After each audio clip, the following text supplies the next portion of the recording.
Hi guys, Hi. how are you? I guess you can't answer, but you can think about it. How are you? How are you? It's getting a little warm. It is. It's starting to get warm and act like summer. And now we're really wishing the pools were open, right? So here we go. But Another fun week. yeah, so watch for a text from me because we're gonna have you guys over in the backyard for like a S'mores. little fire. We don't have a way to have a big fire, so a little fire with s'mores or something. So watch for that in your text, okay? And read the texts that people send. It's really fun to keep in touch and let know what everybody's doing. So I guess with that, I'll leave it up to him. Okay, welcome to the lesson. So today we're going to talk about patience, something that I struggle with. Luckily, my wife's out of the room, so you don't hear her laughing. So a lot of us struggle with it. Short-term patience, sitting in the drive-through at Starbucks, waiting for people to take their time to order, or longer-term patience and waiting for stuff to happen over a longer period of time and changes to happen and things that are take years to happen. All of us struggle with that as well. So, but I'm not going to go to the normal. Everybody talks about the patience of Job, and that's well. There's been a lot of lessons on that. But what made me think of it is last week Pastor was talking about Noah. So and his life a little bit in his lesson, and it made me think of how long Noah spent building the ark and other things. So in Genesis 7, verses 1 through 6, and the Lord said to Noah, "Come thou and all thy house into the ark, for thee have seen righteousness before me in this generation. Of every clean beast thou shalt take unto thee by sevens, and the male and his female, and of the beasts that are not clean by the two, the male and his female, and of the fowls also of the air by the sevens, the male and the female, to keep thy seed alive upon the face of all the earth. For yet 7 days I will cause it to rain upon the earth 40 days and 40 nights, and every living substance that I have made will be destroyed from the face of the earth. And Noah did according to all that the Lord had commanded him. Noah was 600 years old when the flood water was upon the earth." So Noah spent 100 years of his life. He started when he was about 500, building the ark. How many of us would spend? Now Noah lived to be about 950, but how many of us would spend a tenth of our life? For most of us, that's roughly 8 years, maybe a little more. Say 8 or 9 years of your life doing one thing that God asked us to do.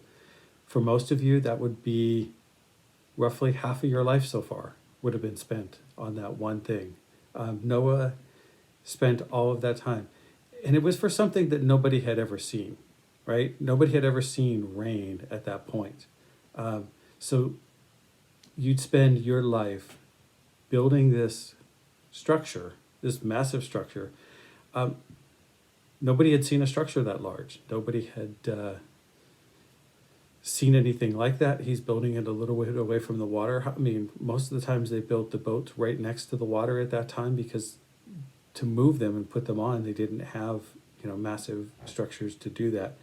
So he spends all of this time in his life building this ark. People making fun of him, people wondering what he's doing. Why are you building this big a boat? They didn't travel that far from shore. Why would you need that big a boat at that time?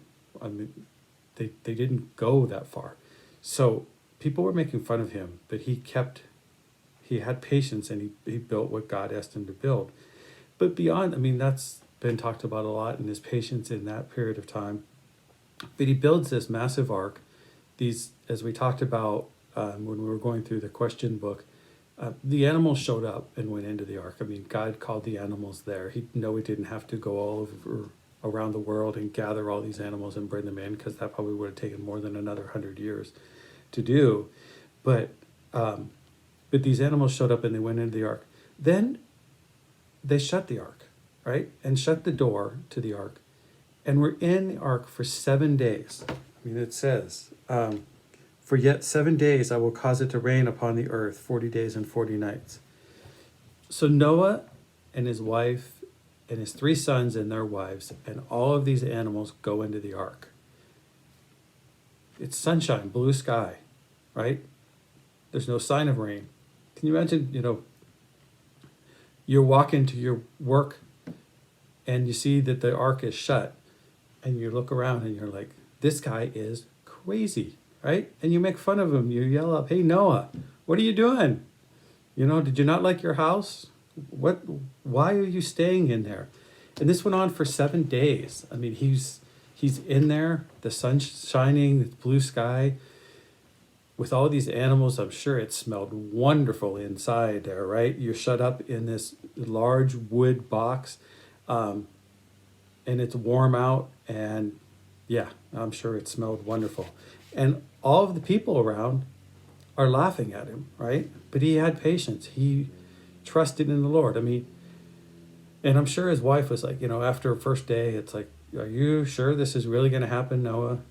Day 2, day 3, day 4. You get to a week and it's like, you're really wondering, is this going to happen? And it would have been easy to, open the door, let some fresh air in. But it didn't happen, right? He didn't lose his patience. So, and just to kind of go back to the 100 years, one thing I thought of, 100 years ago, roughly, a little more, almost 102 years now, was the end of World War One. Now, most of us think of World War One as a very, very long time ago. It actually ended on November 11th, 1918. I actually wrote down 2018 and had to correct myself. A lot of us think of that as a very, very, very long time ago. I even think of that as a long time ago, and you guys are younger, so it's that much more real. But that's about how long Noah was working on the ark, from the end of World War One. Think of the changes that have happened since then. There was the Roaring '20s of the 1920s. There was a Great Depression. There was another world war that was much, much larger. We've gone to the moon since then. There's been all kinds of things since then. Computers have been invented. There was no computers. Most people didn't have cars in 1918. Nobody had a mobile phone. Most people's houses were, 1 or 2 rooms. Most people didn't have electricity, unless you lived in a big city. Many, many changes since then. So, imagine starting on something back then and just be finishing it now. That's kind of a crazy thought to think of. So, but then he stayed in that ark for a week with no rain, with people kind of walking by, making fun of him, laughing at him, poking fun at him. That takes a lot of patience to do, And also his sons and their wives. Can you imagine your in-laws laughing at you, right? You took my daughter away, and now look, you're living in this boat that's shut up, and it's not raining. Come out of there, honey. It's your husband's a little wacko. So, but that's the Old Testament. God had patience a lot back then. With the nation of Israel, they would ebb and flow with their faith. But then we look at the New Testament, and does Jesus have patience with us? And go to a story in John chapter 8, verse 1. And Jesus went onto the Mount of Olives. Early in the morning he came unto the temple. All the people came to him, and he sat down and taught them. And the scribes and the Pharisees brought unto him a woman taken in adultery. And when he had taken a woman in adultery, and when he had set her in his midst, they said unto him, Master, this woman was taken in adultery in the very act. Now Moses in the law command us that she should be stoned. But what sayest thou? This they said, tempting him, that they might cause him to accuse him. But Jesus stooped down with his finger and wrote on the ground, as though he heard them not. So when they continued to ask him, he lifted himself and said unto them, He that is without sin amongst you, let him first cast the stone on her. And again he stooped down and wrote on the ground. And they which heard it, being convicted by their own conscience, went out one by one, beginning with the eldest, even unto the last, and Jesus left alone with the woman standing in her midst. And Jesus had lifted himself up and saw no one but the woman. He said unto her, Woman, where are those that accusest thou? Has no man condemned thee? And she said, No man, Lord. And he said unto her, Neither do I condemn thee. Go and sin no more. So we look at that, and we look and how Jesus dealt with that woman. He had patience with her. First of all, he had patience. They were looking for an instant reaction, and that's the scribes and Pharisees. They were looking for that instant reaction, and what most of us would do, right? I mean, most of us would say, yeah, they're right. That's what the law of Moses says. They wanted that emotional reaction. They wanted that quick reaction. And Jesus had patience. He just ignored them, right? I mean, and that's what we need to do a lot of times. People are looking for that emotional reaction out of us. We just need to be calm and just, pretend like we don't hear them, or just ignore them, right? But then when they pushed him, he had a very calm reaction and a question to them. He questioned what they were asking. And that's, what, we can do that. We can ask a question back. We don't have to answer their question necessarily. But then he asked that question and he just bent down and wrote on the ground and kind of ignored them again. Now, can you imagine being that woman? She's standing there. She's been accused. She's been accused by the scribes and the Pharisees, which, were to be respected at that time. She was caught in the very act, so she can't say, no, I didn't do that, right? Or no, that wasn't me. And she's standing in front of Jesus, right?